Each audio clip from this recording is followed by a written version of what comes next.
મિત્રો, ધોરણ 12 commerce SP chapter 6 કંપનીની સભાઓ.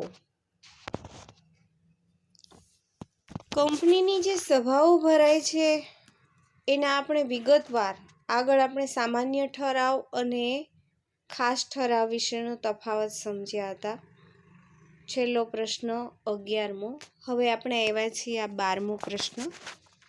કાર્યસૂચિ જેને કહેવામાં આવે, કામ કરવાની સૂચનાઓ અથવા આયોજન, એટલે કાર્યસૂચિને એજન્ડા તરીકે પણ ઓળખી શકાય. અને સભા નોંધ એટલે કે વૃત્તાલેખન કહેવામાં આવે.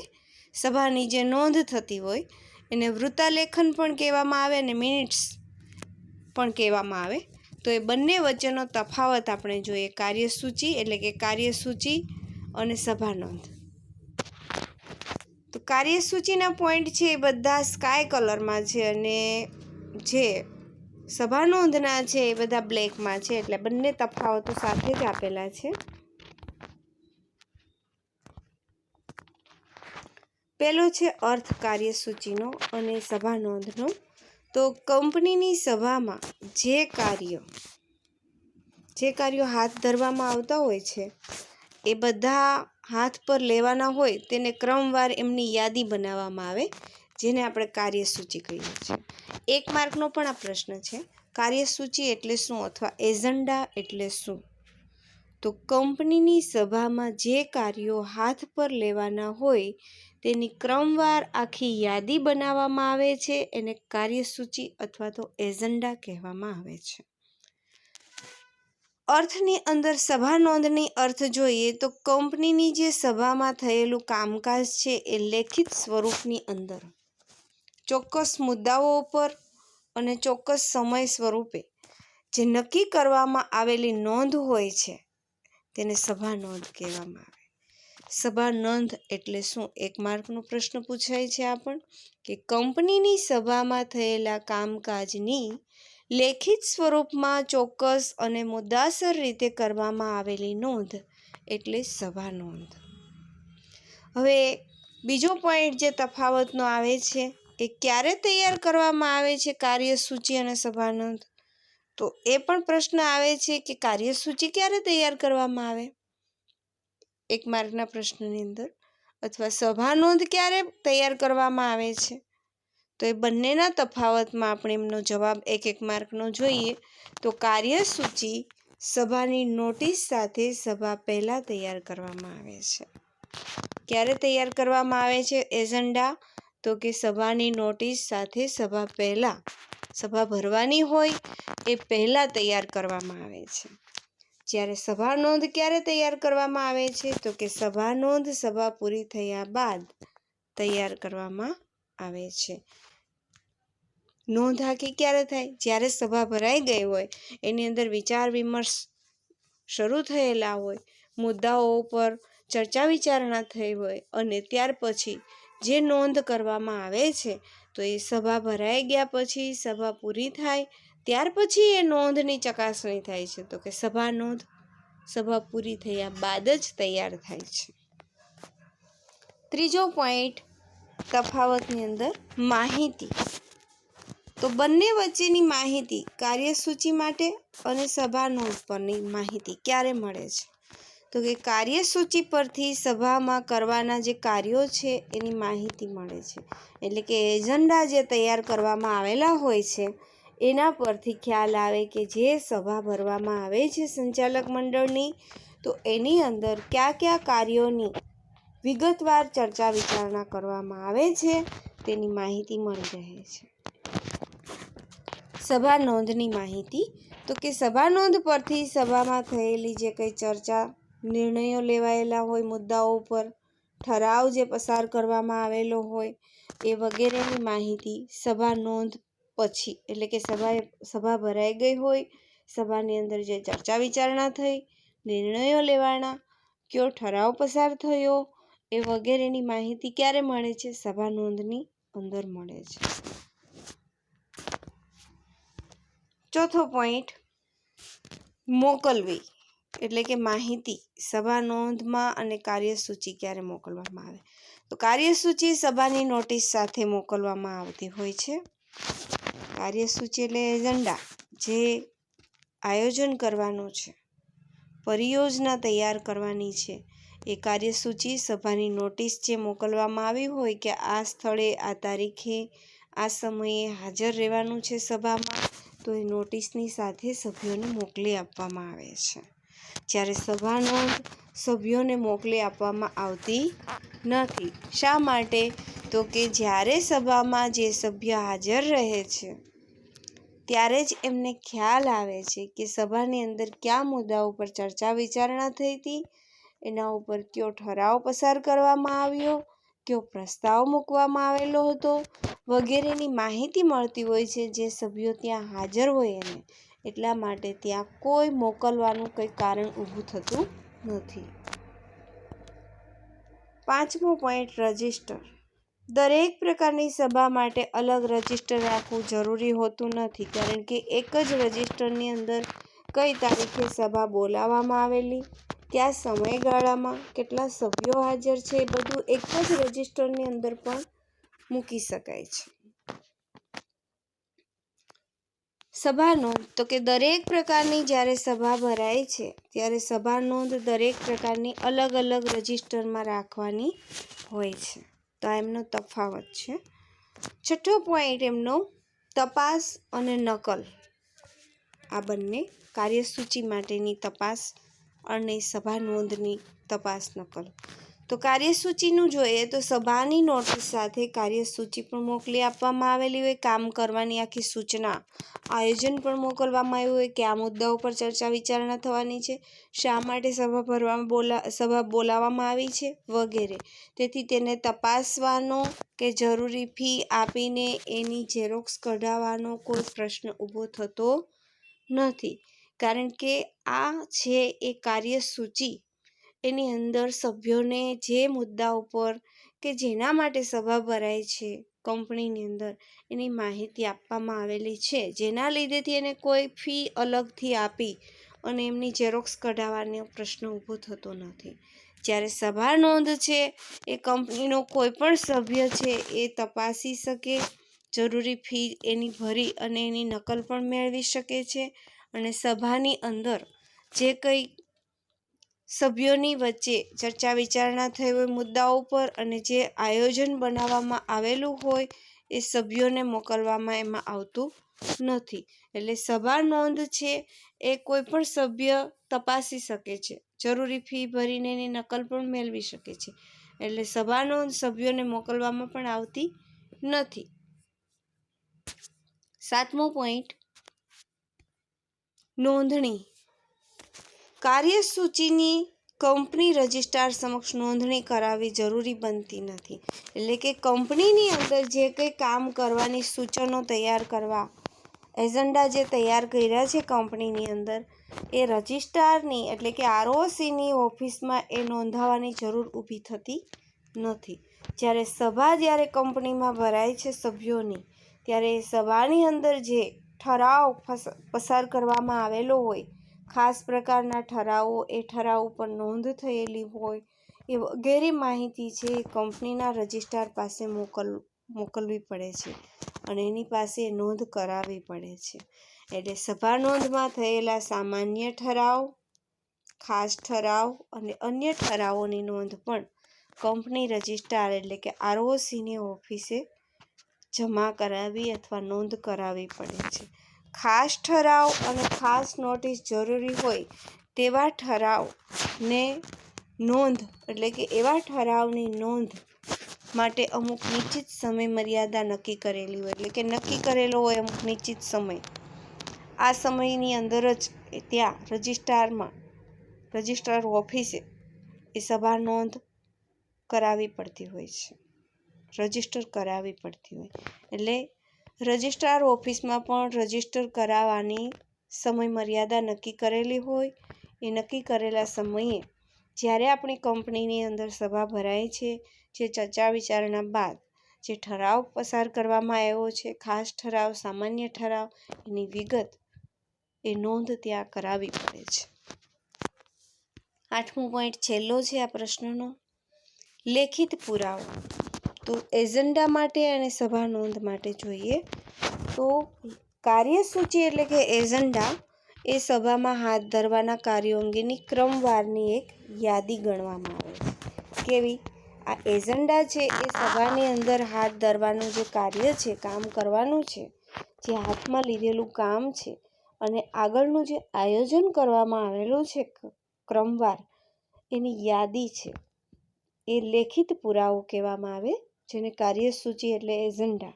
અને સભા નોંધ છે એ સભામાં થયેલા કાર્યો અંગે લેવાયેલા નિર્ણયો, સભાની અંદર સભ્યો દ્વારા, સંચાલકો દ્વારા એમાં કરાયેલો ખાસ પ્રકારનો ઠરાવ એ લેખિત પુરાવો ગણવામાં આવે છે, કે લખાણનો એક પુરાવો કહેવામાં આવે છે. ત્યાર પછીનો પ્રશ્ન, પ્રસ્તાવ અને ઠરાવ વચ્ચેનો તફાવત જણાવો. આ પ્રશ્ન છે એ આપણે આ ચેપ્ટરની અંદર છેલ્લો પ્રશ્ન છે.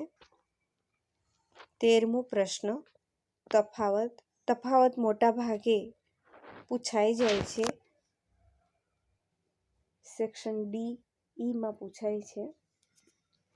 ખાસ કરીને પ્રસ્તાવ, ઠરાવ, આવા તફાવતો, શેર ડિબેન્ચર, એવા તફાવતો ઘણી વખત 4 માર્કમાં પૂછાય છે.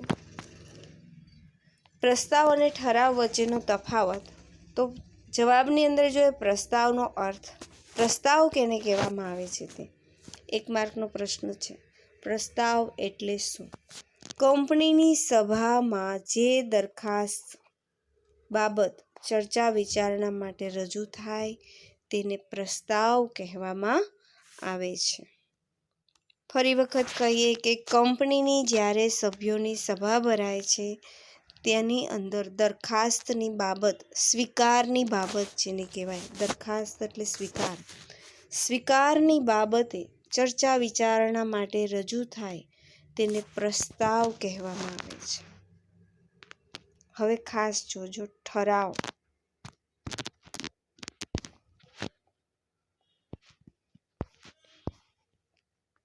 ઠરાવ એટલે શું? 1 માર્કનો પ્રશ્ન છે. કંપનીની સભામાં જે દરખાસ્ત પર, એટલે કે જેનો સ્વીકાર જે મુદ્દાનો કરવામાં આવેલો છે એના ઉપર ચર્ચા વિચારણા બાદ સભ્યોમાં મતદાન દ્વારા જે પ્રોજેક્ટ કંપની નક્કી કરે છે, એના ઉપર જે પ્રોજેક્ટની દરખાસ્ત કરેલી છે એના ઉપર ચર્ચા વિચારણા બાદ સભ્યોની વચ્ચે મતભેદ જ્યારે ઊભા થાય છે ત્યારે મતદાનથી એ બહુમતી મેળવવામાં આવે છે, કે મતદાન દ્વારા જે મુદ્દાઓ પર ચર્ચા વિચારણા થઈ, જેનો સ્વીકાર કરવામાં આવેલો છે, એ બહુમતી પછી જે મુદ્દાને થાય છે એને ખાસ ઠરાવ કહેવામાં આવે. એની પરિયોજના અથવા એક આયોજન આખું એ સ્વીકારવામાં આવે છે, જે બહુમતીથી પસાર થાય છે તેને ઠરાવ કહે છે. ઠરાવ એટલે શું? કંપનીની સભામાં જે દરખાસ્ત પર ચર્ચા વિચારણા બાદ મતદાન દ્વારા બહુમતીથી પસાર થાય તેને ઠરાવ કહે છે. બીજો પોઈન્ટ, ક્રમ. પ્રસ્તાવ અને ઠરાવ બંનેનો ક્રમ જોઈએ તો પ્રસ્તાવ ઠરાવ પહેલાં રજૂ કરવામાં આવે છે. પ્રસ્તાવ એટલે કોઈ પણ વ્યક્તિ છે, આપણે 5-6 વ્યક્તિ બેઠા છીએ, વચ્ચે કોઈ એક રજૂઆત કરે છે તો કોઈ એક વ્યક્તિગત જ રજૂઆત કરે છે, તો એ રજૂઆત કરે છે અને સાથે સાંભળનારા એ બધા સાંભળે છે અને પહેલાં એ જે વાત મૂકી છે એને પ્રસ્તાવ કહેવામાં આવે. તો એ પ્રસ્તાવ ઠરાવ પહેલાં રજૂ કરવામાં આવે છે. આમ તે ઠરાવનું એક પ્રથમ પગથિયું ગણાય છે. પ્રસ્તાવ છે એ શું છે? ઠરાવનું પ્રથમ પગથિયું છે. ક્રમમાં બીજો પોઈન્ટ એમનો ઠરાવનો, કે પ્રસ્તાવ પર યોગ્ય ચર્ચા વિચારણા બાદ જે બહુમતી મળે છે જે મુદ્દાને, તેને મળતા એને ઠરાવ બને છે. બહુમતીથી એ ઠરાવ બને છે. આમ તે પ્રસ્તાવ પછીનો ક્રમ એટલે ઠરાવ કહેવામાં આવે છે. સુધારા વધારા શામાં થાય છે અને શામાં નથી થતા? એટલે પ્રસ્તાવમાં સુધારા વધારા થઈ શકે છે, પણ ઠરાવ જ્યારે પસાર કરવામાં આવે છે સભાની અંદર, ત્યારે એમાં કોઈ પણ પ્રકારના સુધારા વધારા થઈ શકતા નથી. એટલે કે પ્રસ્તાવ મૂળ સ્વરૂપે અથવા તો તેમાં સુધારા વધારા સાથે પણ પસાર કરી શકાય છે, પણ જ્યારે ઠરાવ છે એ પસાર થઈ ગયા પછી એમાં કોઈ પણ પ્રકારના સુધારા વધારા થઈ શકતા નથી. આ બંનેના તફાવતની અંદર ખાસ વિરોધાભાસી ઘણા બધા એવા મુદ્દા આવે છે જેનાથી તમને યાદ રહી શકે છે. ચોથો મુદ્દો રજૂ કરનાર અથવા ટેકો આપનાર કહી શકે.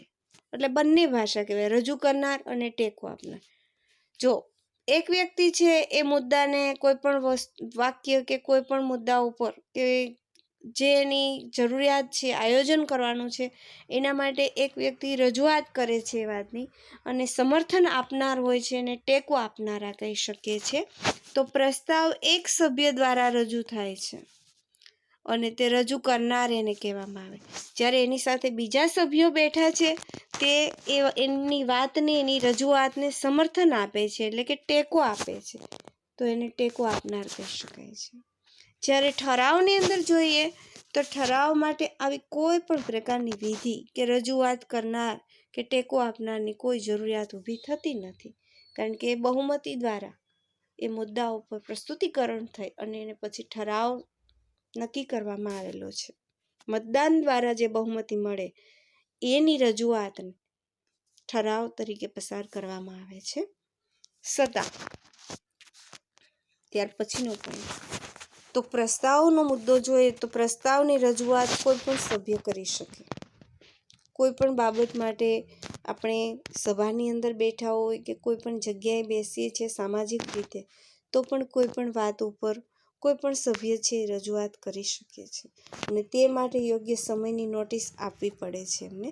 એટલે ખાસ કરીને આપણે જોઈએ તો કંપનીની અંદર જ્યારે સભા ભરાય છે ત્યારે પ્રસ્તાવની રજૂઆત તો કોઈ પણ કરી શકે છે, પણ એના માટે એને યોગ્ય સમયની નોટિસ પહેલાં આપવી પડે કે આ સમયે સભા ભરાયેલી છે, એની અંદર આ મુદ્દા ઉપર રજૂઆત કરનાર વ્યક્તિ કોણ, તો એ સભ્યની નામ સાથે એને સમય આપેલો હોય કે આ ટાઈમે તમારે તમારો મુદ્દા ઉપર રજૂઆત કરવાની છે, તો એ નોટિસ આપવી પડે છે.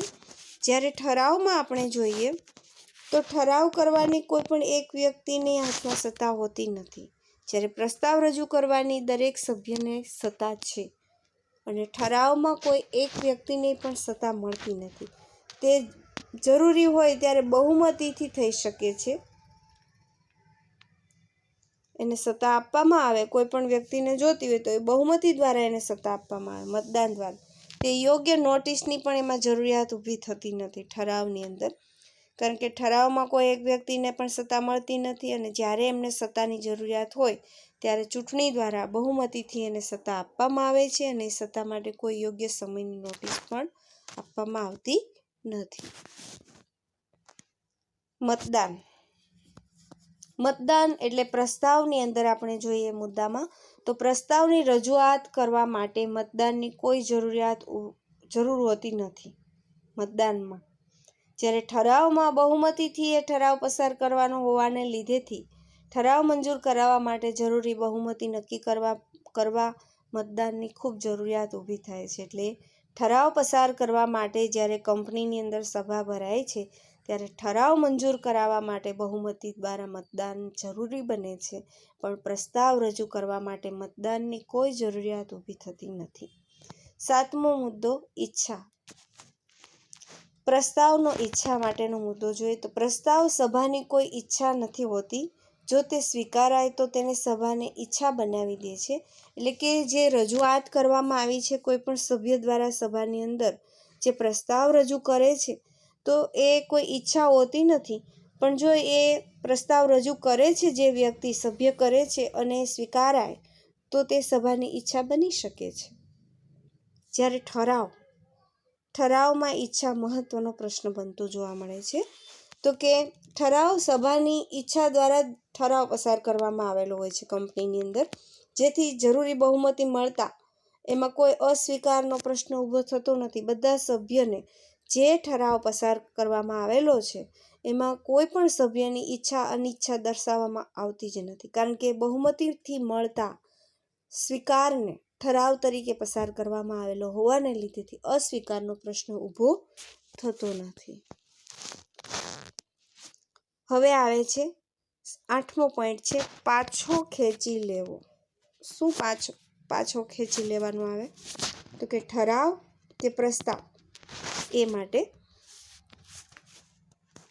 જો બધા સભ્યો સંમત થાય તો પ્રસ્તાવને જે રજૂઆત કરેલી છે, શરૂઆત કરી રજૂઆતની આયોજન માટે, એ પાછી ખેંચી શકાય છે અને તે સભા નોંધનો ભાગ પણ બની શકતો નથી. જે પ્રસ્તાવ રજૂ કરવામાં આવે છે સભાની અંદર, કંપનીની સભામાં, તો એને સંમત બધા સભ્યો હોય કે આ પ્રસ્તાવ યોગ્ય નથી, તો એ પાછો ખેંચી શકાય છે અને સભા નોંધમાં એને દાખલ કરવામાં પણ આવતો નથી, એને ભાગ બનાવવામાં પણ આવતો નથી. જ્યારે ઠરાવ છે એ ઠરાવ પસાર થયા પછી એને પાછો ખેંચી શકાતો નથી અને તે સભા નોંધનો એક ભાગ જ બની જાય છે એમ કહી શકાય છે. એટલે જ્યારે કંપનીની સભા ભરાય છે ત્યારે જે ખાસ પ્રકારનો કે સામાન્ય ઠરાવ પસાર થાય છે તો એમાં કોઈ ફેરફાર કરી શકાતો નથી, એ ઠરાવને પાછો ખેંચી શકાતો નથી અને સભા નોંધનો એક એ ભાગ બની શકે છે. 9મો મુદ્દો ઠરાવ છે. દરેક પ્રસ્તાવ ઠરાવ નથી હોતો, પણ જો તે જરૂરી પણ બહુમતી મળે તો જ એ ઠરાવ બની શકે છે. ક્યારે ઠરાવ બને એમ કહી શકીએ આપણે? ક્યારે ઠરાવ બને? તો દરેક પ્રસ્તાવ છે મૂકેલો, રજૂઆત કરી છે પ્રસ્તાવના મુદ્દાની અંદર, કે દરેક રજૂઆત કરીએ છીએ, પ્રસ્તાવ મૂકીએ તો એ દરેક પ્રસ્તાવ છે ઠરાવ બની શકતો નથી. પણ જો તે પ્રસ્તાવને જો બહુમતી મળે આયોજનને તો તે ઠરાવ બની શકે છે. હવે ઠરાવનો મુદ્દો છેલ્લો છે કે દરેક ઠરાવ છે પ્રસ્તાવ હોય છે. જ્યારે પ્રસ્તાવ રજૂ થયા બાદ જ તે પ્રસ્તાવને બહુમતી મળતા તેનો ઠરાવમાં રૂપાંતર થઈ જાય છે. એટલે કે એ જે પ્રસ્તાવ જ રજૂ કર્યો છે સભાની અંદર, પણ એ આયોજન એક ક્રમબદ્ધ આયોજન હોય, સુવ્યવસ્થિત હોય, કંપનીને નફો મળતો હોય, સભ્યોને પણ સારું એવું વળતર મળતું હોય અને કંપનીને સારો એવો નફો મળતો હોય અને કંપની વિકાસ પામતી હોય, તો એ પ્રસ્તાવ રજૂ થયા બાદ તેને બહુમતી મળતા તે ઠરાવની અંદર પરિવર્તિત થઈ જાય છે, એટલે કે રૂપાંતર થઈ શકે છે. અહીંયા આ પ્રશ્ન પૂર્ણ થાય છે. આ બંને પ્રશ્ન ખૂબ મહત્વના છે, જેની અંદરથી નાના પ્રશ્ન પણ ઉપસ્થિત છે. તો આ પ્રશ્ન ખૂબ વ્યવસ્થિત રીતે વાંચન કરી લખજો.